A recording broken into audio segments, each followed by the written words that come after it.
Fully gel nail extensions naman ang ipapagawa ni client for today's video. 30 plus na itong client ko pero yung kuko niya parang bata. Tingnan nyo naman. Buti na lang may nagkasya pang soft gel tips na pinang-form ko ng fully gel sa kanya at ayan na pala itsura niya after ko malinis at malagyan ng kung ano-ano. Next ay tatanggalin ko na po to. Ayan.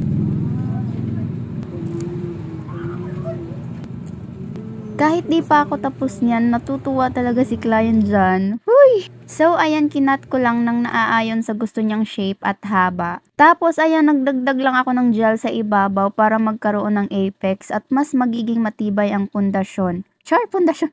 So, yes, medyo matagal talaga ang process ng pagpupuli gel. Kaya sa mga gustong magpa-nail service ng ganito, make sure po na hindi kayo nagmamadali. Buti na lang talaga medyo madali yung design na napili niya. After ng lahat-lahat, eto na ang final result from this to this. Ang ganda! Huy! At ang total na binayad ni client ay 459 pesos. And that's all for today. Thank you for watching.